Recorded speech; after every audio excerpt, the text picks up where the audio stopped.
Olá, meu amigo e minha amiga, sejam mais uma vez bem-vindos aqui ao nosso canal. Pessoal, por que procurar a Justiça Federal contra o INSS, né? Uma pergunta muito simples de responder, né? Mas nós vamos dar detalhes aqui nesse conteúdo que são muito importantes, né? Por exemplo, né? Quando você procura a Justiça Federal e abre um processo, é de 1 ano e meio a 2 anos, tá? No mínimo aí que vai durar um processo de incapacidade. Por quê? Porque um processo tem fases, né? Tem que cumprir alguns procedimentos, né? O juiz não é louco de simplesmente abrir o processo, não ter convicção nenhuma, já sair dando uma sentença, né? Lembrando que a sentença na justiça ela pode ser favorável ou desfavorável ao segurado, né? Muita gente reclama, o INSS recorreu. Sim. E se você tivesse perdido, como é que é? Se o juiz tivesse dado a sentença favorável ao INSS, você não gostaria também de ter um recurso? É assim que funciona a justiça, pessoal. Nós sabemos aí as dificuldades, né? Nós sabemos que muitas vezes a pessoa que está incapacitada, ela não está trabalhando, é a única fonte de renda que ela tinha, né? E ela contava com o INSS, no caso aí, para poder continuar recebendo através de um benefício para pagar as suas contas, para sustentar a sua família. E aí perde essa renda, fica impossibilitado de trabalhar, né? Porque enquanto você estiver, por exemplo, na justiça pedindo um benefício porque você está incapacitado para trabalhar, não tem cabimento você arrumar um trabalho e continuar trabalhando enquanto o processo está em andamento, né? Então fica difícil, muita gente está na casa de parente, de amigos, outros estão aí com contas atrasadas, luz, água, aluguel. A gente sabe como é que é, pessoal. Mas quando você, né, recorrer, por exemplo, dentro do próprio INSS, apresentando documentos, argumentos que comprovem o seu direito ao benefício, você tem 30 dias para fazer isso depois do indeferimento, por exemplo, numa perícia. No INSS é aquilo, né? 95% dos recursos que entram na junta aí por causa de um indeferimento em benefício de incapacidade, eles são negados, né? Na justiça, é o que eu falei, são negados, mas você tem lá pelo menos, né, um juiz imparcial, né? Que é o que a gente acredita, né? Que o juiz vai ser imparcial, que ele vai julgar a ação, né? Através dos elementos, através de testemunha, através da perícia judicial, que é importante, nós também vamos falar sobre isso. E você vai ter uma resposta definitiva, né? O juiz, ele, como eu falei, o juiz ele vai averiguar todos os elementos, ele vai ver o que diz a lei e o que está sendo apresentado no processo. Por isso a documentação nós lembramos sempre que é muito importante, tá? Não é simplesmente você apresentar documentação para um perito. Num caso como esse, esses documentos são anexados ao processo, chegam na mão do juiz. O juiz precisa ter uma noção do que está acontecendo, né? É claro que ele vai nomear um perito para fazer aí uma avaliação do diagnóstico de saúde, como você está, né? Mas também esse laudo do perito também pode ser desfavorável, né? Em muitos casos acontece de ser desfavorável ao segurado, mas ainda não está perdida a ação quando acontece isso, tá, pessoal? Nós temos casos, né, por exemplo, que dentro do INSS, se o auxílio-doença ele for indeferido, o segurado ele deve retornar ao trabalho imediatamente. Se ele não estiver em condições de assumir sua função e ele ficou mais de 30 dias afastado, ele vai comunicar à empresa. Se a empresa, né, tem um médico lá que mais de 30 dias você é obrigado a passar por esse médico do trabalho e ele alegar que você não está completamente recuperado para retornar à empresa, ele não pode mandar você de volta ao INSS. A responsabilidade de recorrer da decisão do INSS é da própria empresa e a empresa ela deve arcar com o seu salário, tá? Durante esse período que está esse recurso da empresa contra o INSS. Em muitos casos, a empresa manda o segurado retornar ao INSS. Aí o segurado chega no INSS, não é aqui, é lá na empresa. E muitos ficam nesse bate e volta. Então você que está assistindo o nosso conteúdo, você já fique sabendo, tá? Você recebeu alta, retornou ao trabalho, a empresa rejeitou a sua volta, ela que entre com ação contra o INSS e continue lhe pagando os seus direitos, tá? Ela não pode te demitir enquanto estiver com a ação em andamento. Tem várias coisas, inclusive nós temos vídeo aqui que nós falamos especificamente com relação à alta e recursos do INSS. Vale muito a pena você assistir, tá? Com relação à perícia judicial, como nós falamos, né? Quando você entra com um processo judicial para discutir sobre um benefício de incapacidade, o juiz vai nomear um perito, né? Um médico. Esse perito, ele é de confiança do juiz, né? E ele vai responder às dúvidas sobre o caso da incapacidade para o trabalho. O juiz deve agendar o início da perícia, tá? E na falta desse agendamento, caberá o perito marcar essa perícia. Entretanto, em via de regra, o juiz vai deixar, né, sempre o perito fazer esse agendamento, que é mais adequado, né? As partes são obrigadas, né, a acatarem a data que o perito marcar, porém as partes podem pedir ao perito que seja remarcado. Por exemplo, o perito marcou uma data que você não pode comparecer. Você pode entrar em contato na justiça com o perito e pedir uma remarcação, tá? A diferença entre o perito do INSS e o perito judicial, todos são médicos, tá, pessoal? Um é clínico geral, o outro é especializado, mas são médicos. Primeiramente, é que a maioria dos clínicos lá, dos peritos do INSS, são clínicos gerais. Na justiça, existem muitos médicos especialistas, né? Hoje eu não sei como é que está, mas o juiz, ele tinha cuidado de chamar e nomear um perito relacionado com especialidade ao caso, né? Por exemplo, um processo de incapacidade por um problema psiquiátrico, né? Um problema distúrbio, né? Ele chamaria quem? Um psiquiatra, né? No INSS é diferente. Muitas vezes você passa lá, é um ginecologista, é um clínico geral, não desmerecendo. Mas esses médicos, eles não têm a especialidade, né? Diferente da justiça.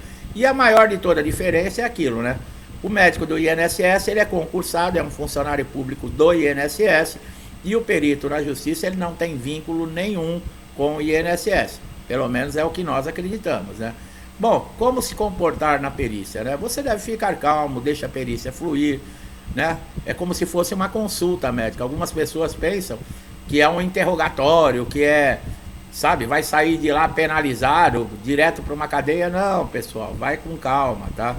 Perito judicial, ele é uma pessoa, apesar dele estar ali para te avaliar, é mais tranquilo, né? No INSS é que você falar para a pessoa ficar calma, aí a pessoa fica mais nervosa ainda, né?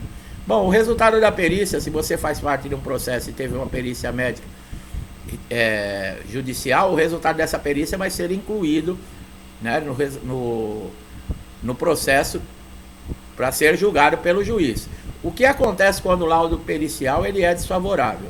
Mesmo que o perito tenha emitido, né, um laudo desfavorável ao segurado, indicando que ele não está incapacitado, ainda é possível o juiz discordar do perito e conceder o benefício.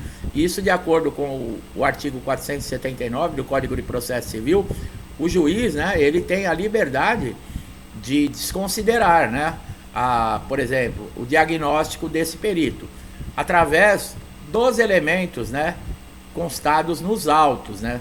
Mas lembrando, esses elementos são as documentações. Elas devem ter robustez, tá, pessoal? Elas devem ser minuciosas em demonstrar para o juiz que existe a incapacidade. Nesses casos, o juiz ele pode ignorar o laudo do perito, mas ele vai precisar justificar, tá? Nesse disposto está no artigo 371 do Código de Processo Civil, tá? Quando o perito nega no INSS, a única solução que você tem é recorrer dentro do INSS, né? Um requerimento na junta de recursos.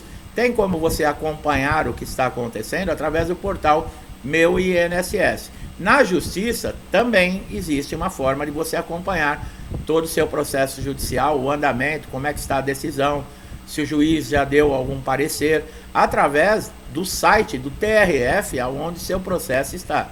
Se você tem um advogado, o advogado vai te informar. Se não, através do CPF e o número do processo, você consegue fazer esse acompanhamento. É muito importante, tá, pessoal? Muita gente questiona, né? Por que a justiça demora, né? Leva bastante tempo para analisar pedidos de benefício. Porque, pessoal, um processo judicial ele tem fases, né? Como nós acabamos de falar, o perito elegeu um perito, você passou na perícia. Muitas vezes, o juiz, mesmo o laudo favorável ao segurado, o juiz ele pode achar que ainda não, ele nomeia um novo perito. Pode ser feito 2, 3 perícias judiciais. Quantas perícias o juiz achar que devem ser feitas, né? É claro que é difícil o juiz pedir mais de 2 perícias judiciais, mas eu já acompanhei casos em que foram 2 perícias judiciais, tá? E com relação ao tempo de processo, é isso mesmo, tá, pessoal?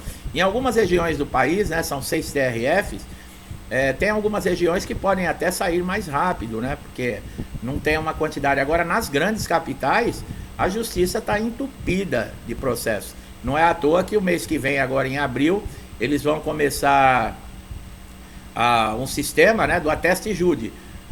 O juiz, quando você entrar com o processo, ele vai pedir para você toda a documentação, em especial um laudo. O que vai ser feito com esse laudo? Não vai ser anexado pelo processo, vai ser enviado para o INSS para análise do INSS. Quer dizer, você já saiu do INSS com indeferimento, está indo para a justiça buscar um direito, você entrega a documentação na justiça e a justiça devolve para o INSS para o INSS analisar. Quer dizer, pessoal, é só pancada todos os dias em cima de segurado do INSS, né? Apesar que não é só em segurado, no Brasil inteiro, né? Em todos os sentidos, é só pancada todo dia, todo dia. Tá difícil, né? E o segurado, o que ele pode fazer? Utilizar os recursos que tem na mão. A justiça era o último recurso. Agora, pelo que nós estamos vendo, pode ser que nem a justiça nós tenhamos mais aí num caso para recorrer, né? Bom, nós estamos à véspera de pente fino, né? Já estão enviando convocações para diversos segurados.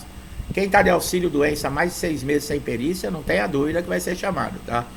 Presta atenção, aqueles benefícios que foram concedidos judicialmente, em que o juiz ele colocou um prazo, né, para esse segurado receber esse benefício.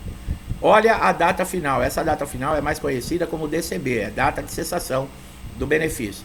O que acontece? O juiz, quando você ganha um processo de auxílio-doença, né, aposentadoria por invalidez, ele não dá um DCB, mas um auxílio-doença sim. Ele coloca lá uma data, por exemplo, 12 meses para o segurado receber. Esse segurado ele não pode ser chamado para pente fino nem ter seu benefício cancelado, tá?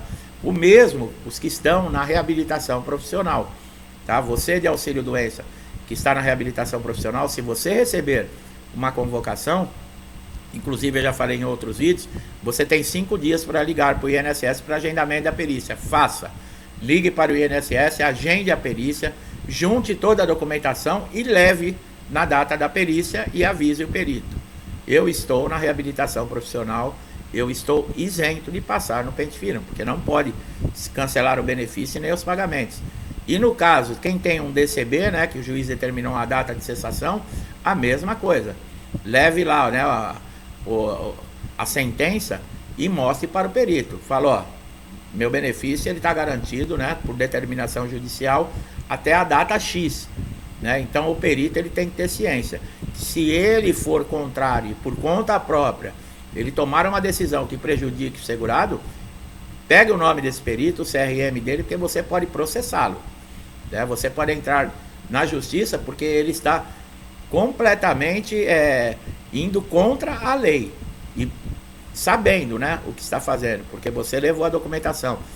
Falei, né, de gravar a perícia, né, um vídeo, um áudio, mas isso que agora eles estão colocando bolsas no armário.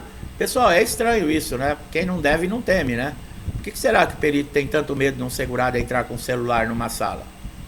Existe detector de metal, né, nas portas das agências do INSS, eu não sei se em todo o Brasil, mas a maioria delas. Então o risco de entrar alguém armado é mínimo. Qual é o medo do perito, né? Não pode deixar entrar com o celular, por quê? Porque pode gravar. Ué, mas se a pessoa gravar, qual é o problema? Não tem problema nenhum, quem não deve não teme. Agora, se tem algo a esconder, ou se vai falar alguma coisa, tem medo, porque costuma ofender, humilhar, né? E isso pode repercutir num processo de danos morais depois, aí esse não vai querer que entre mesmo com celular, que não quer correr risco, né? É difícil, pessoal, é difícil. Eu que fico aqui passando informações para vocês, atualizando, trazendo conhecimento, porque eu já tenho muito tempo com o INSS, eu me revolto, né? Eu me coloco na situação de você aí, que está aguardando, né, por exemplo, uma decisão judicial, aguardando uma decisão de um recurso administrativo dentro do INSS, e a gente vai se revoltando com esse tipo de coisa, tá? Meu amigo e minha amiga, eu espero que esse vídeo tenha trazido aí uma informação importante, tirado dúvidas. Com certeza é mais um conhecimento valioso, tá? Para juntar aí, caso você esteja passando por dificuldades no INSS. Todos os nossos conteúdos aqui você vai encontrar respostas, caminho e conhecimento, né, do que você deve fazer e pode fazer, o que está ao seu alcance. Então é importante que você se inscreva no canal e ative o sininho de notificação para você ser sempre beneficiado com esses conteúdos, tá? Você não paga nada, não tenha medo, ninguém vai te cobrar nada. Assista nossos conteúdos quantas vezes você quiser, de onde quiser, também não paga nada, tá bom? Você só tem a ganhar com isso. Meu amigo e minha amiga, muitos que estão comigo desde o início do canal aqui, me incentivando, eu agradeço, que Deus abençoe sua casa, sua vida, sua família, com paz, saúde, prosperidade, amor, harmonia, alegria. Tudo que eu desejo para mim e para minha família, eu desejo em dobro a todos vocês. Eu deixo um forte abraço e até os próximos vídeos.